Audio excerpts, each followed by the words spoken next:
Hello and good evening to all my students, parents and siapa-siapa yang menonton video saya. Sekali lagi kita bertemu hari ini untuk kelas English Language Components with Coach Shubhas. How are you? Hope you are fine. Hope you are as fit as a fiddle. And perhaps you may have eaten your dinner. I have not yet. Maybe after the class I will have my dinner.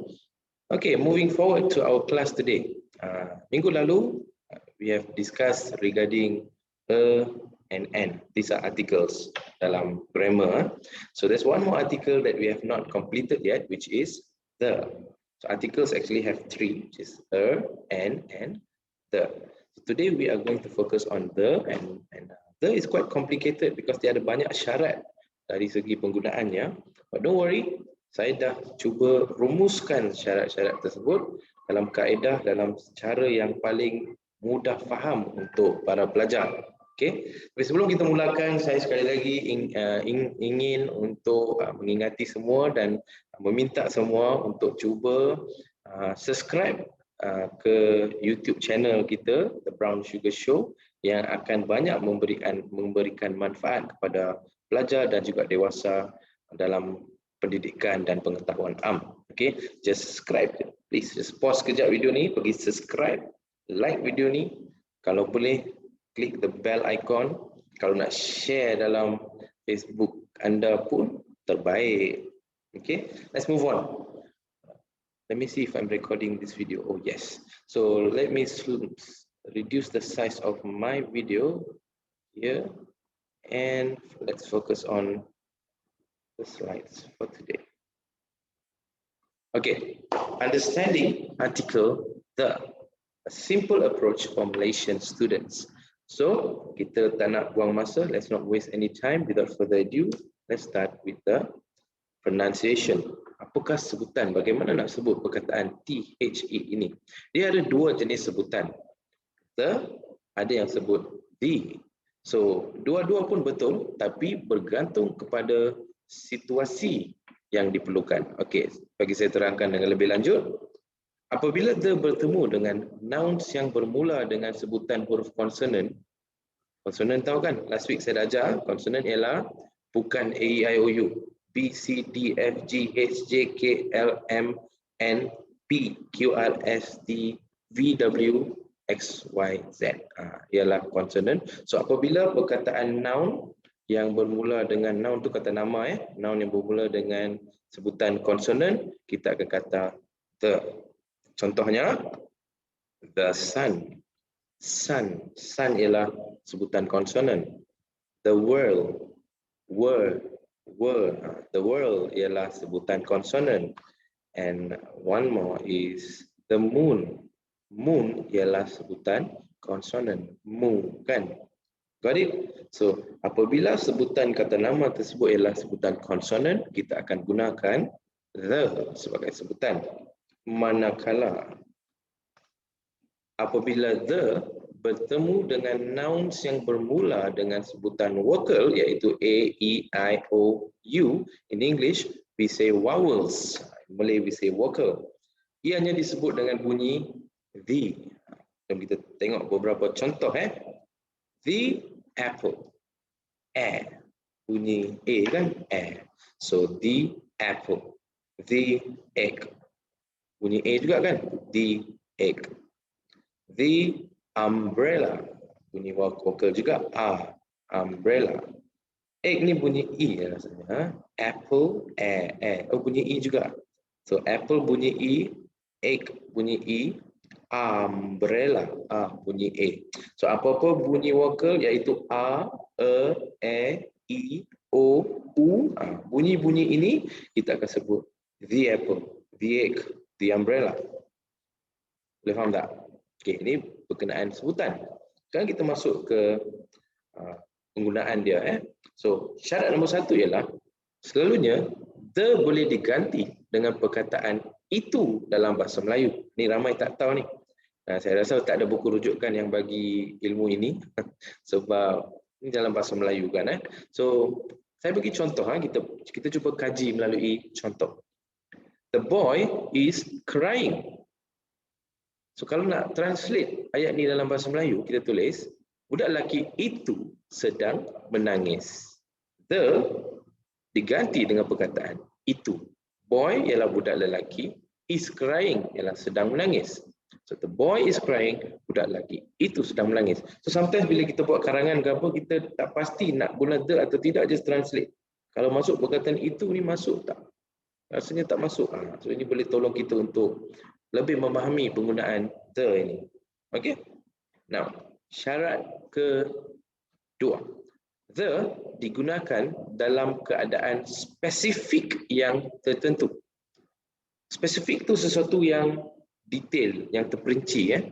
Tidak seperti a dan n yang saya ajar minggu lalu, sebab a dan n ni digunakan dalam keadaan yang umum. Okey, saya bagi contoh. A car is red in color. Ayat ini ialah salah sebab a car bermaksud bila kita guna a atau n, dia merujuk kepada sesuatu yang umum. A car, sebuah kereta ialah berwarna merah. Ayat ni tak betul sebab secara umumnya bukan semua kereta berwarna merah.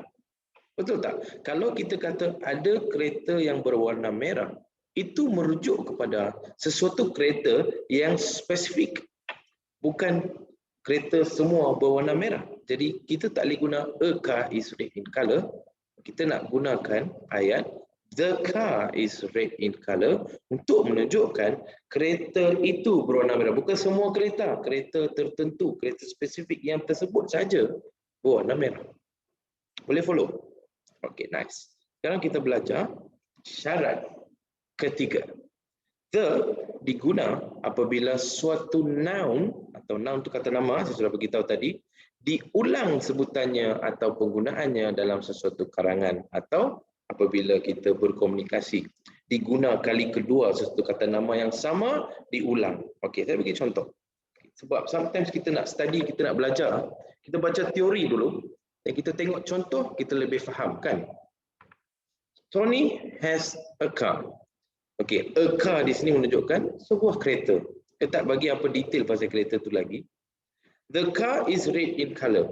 Apabila saya merujuk kepada kereta yang sama, yang kepunyaan Tony itu, saya hanya guna a apabila saya memperkenalkan kereta itu saja.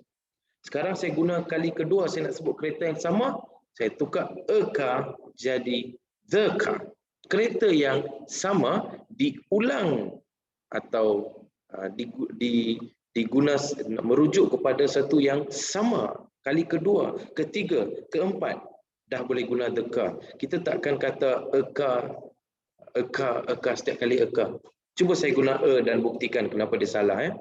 Tony has a car. A car is red in color. Kalau ayat dia begitu, ini bermaksud Tony ada satu kereta, satu lagi kereta berwarna merah. Nampak seperti dua kereta ni bukan yang sama. Kan? Tony ada sebuah kereta. Sebuah kereta berwarna merah. Adakah dua kereta ni sama? Tidak. Sebab tu, kali pertama kita sebut kata nama, kita guna a untuk memperkenalkannya ataupun n, bergantung kepada sebutan dia kan. A, car. Untuk car kita guna a. Dan kita nak sebut pasal kereta yang sama, a digantikan dengan the. Clear? Next. Syarat keempat. The boleh diguna apabila noun tersebut, noun itu kata nama noun tersebut ada satu saja di dunia ini. Itu dia. Apabila ada satu kata nama yang hanya satu. Apa kata nama yang ada satu saja? Let's find out. The sun. Ada berapa matahari di dunia ini? Satu saja. So kita guna the sun. Kita tak boleh just guna ayat sun is hot today. Salah ayat itu. Atau a sun is hot today. Salah ayat itu. Kalau sun ada satu je, kita kata the sun is hot today. Faham? Ayat seterusnya, the sky. Ada satu saja langit di dunia ini. So bila satu saja, the sky is so blue today. Sky is blue today. Salah. A sky is blue today. Salah. Mesti the sky. Boleh? And the last example is the moon looks beautiful today. The moon looks beautiful today. Okay? Ada satu perumpamaan peribahasa ataupun idiom yang kita selalu guna dalam kehidupan kita, I love you to the moon and back. Maksudnya saya sangat sayang kamu. Okey, yang nak berayat dengan isteri ataupun girlfriend ke apa, boleh guna ayat ni, I love you to the moon and back. Maksudnya banyak tu saya suka kamu. Tapi kalau kamu sebut I love you to moon and back, orang tu kalau tahu grammar kan dia akan fikir apa ni, kirim cinta pun tapi grammar salah, tak menarik lah. Nanti dia tak suka kamu. So, pastikan kita berayat dengan grammar yang betul. I love you to the moon. The moon. Moon ada satu je kita guna the. Boleh follow? Okay. The universe. Seluruh alam semesta ni. Satu ya. The universe is a magical creation of God. Macam itulah. Okay. Now, let's move to syarat kelima. Okay.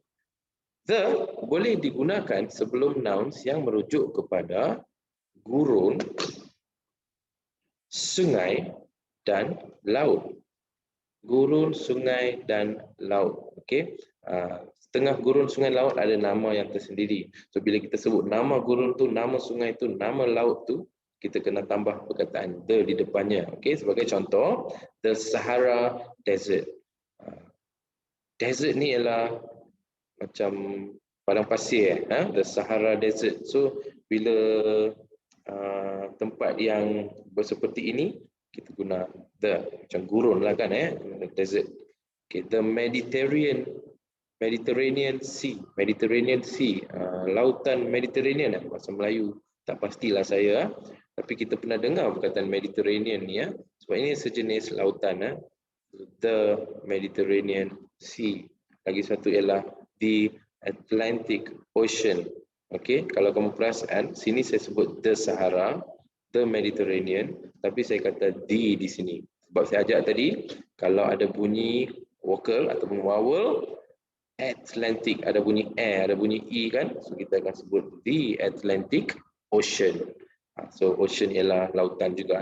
So apabila kita sebut nama-nama ni, kita mesti tambah the. Okay, boleh follow? Seterusnya, tadi nombor berapa? 5.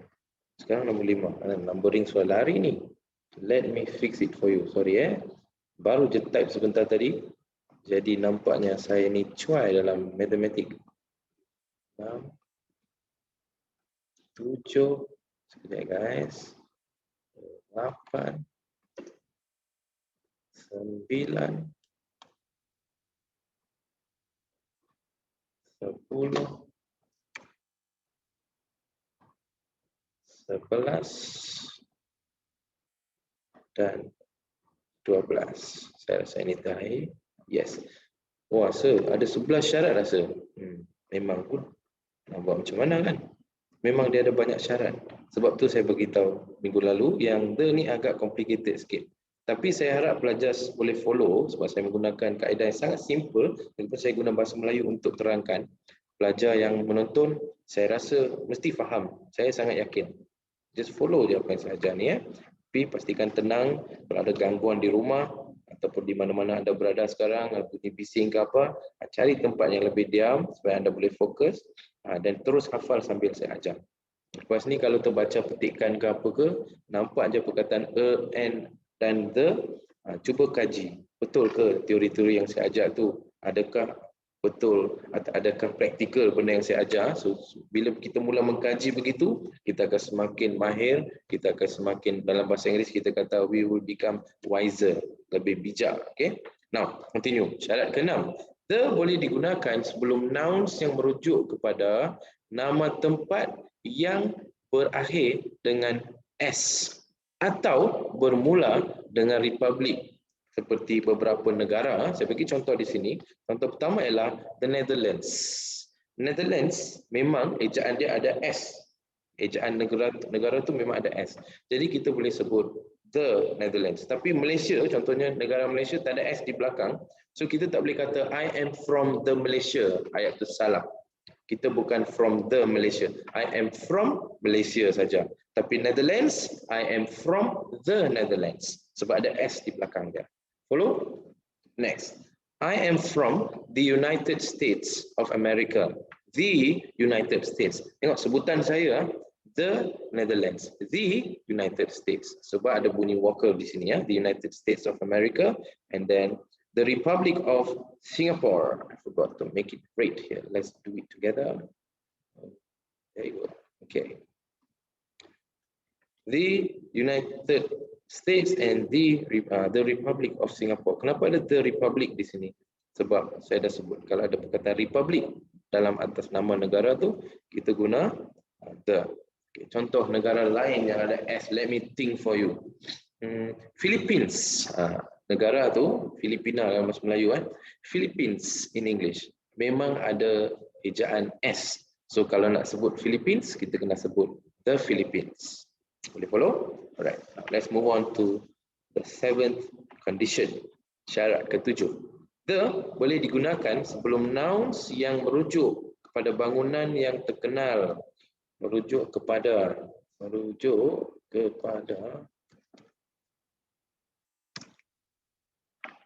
kecil sikit, lagi kecil. Okey, merujuk ke bangunan yang terkenal atau bangunan yang umum. Okey, contohnya the Eiffel Tower. Ini cantik ya. Siapa pernah pergi ke Perancis sebelum ini? Saya pernah pergi. Saya pernah pergi dalam satu program dalam universiti saya bila saya belajar dulu. Saya dihantar ke France selama 6 bulan untuk study satu semester di sana, satu student exchange program. So saya dapat peluang untuk pergi dan tengok Eiffel Tower yang sebenar. Okey.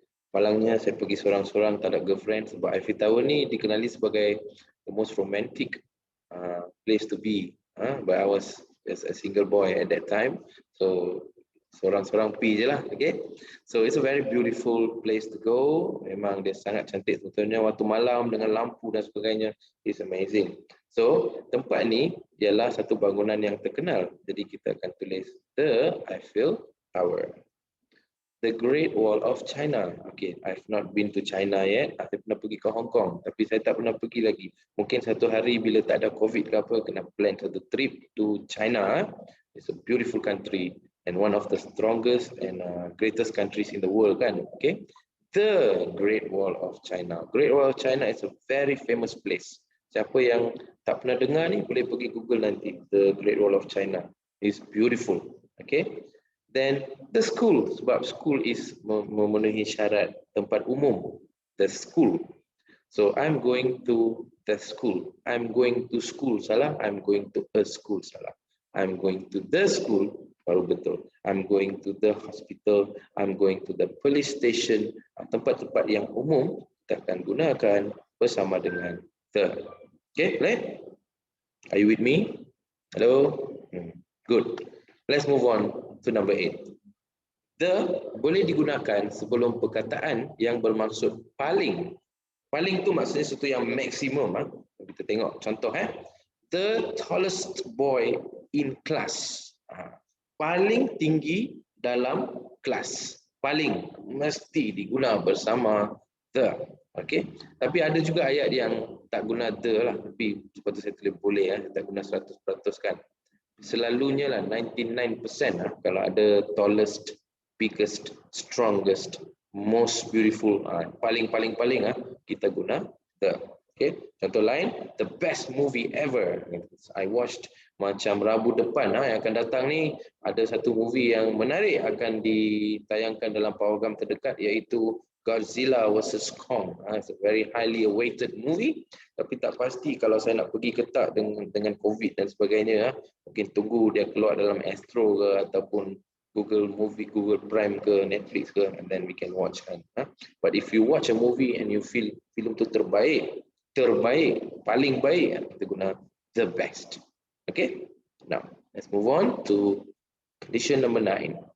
The boleh digunakan sebelum perkataan yang merujuk kepada kedudukan. Apa itu kedudukan? Tempat pertama dimenangi oleh, tempat kedua dimenangi oleh, tempat ketiga, tempat terakhir. Ini semua adalah tempat, bukan saja kedudukan tu je. Kutub utara, selatan, timur, barat, ini semua kedudukan. So bila kita nak sebut perkara ni mesti diguna bersama dengan the. Contohnya, the first place. Tempat pertama. Ali won first place. Salah ayat tu. Dia kena Ali won the first place. Sebab perkataan first ialah kedudukan harus diguna bersama the. Can you follow? Okay, next. The second place. My sister won second place in school. Salah.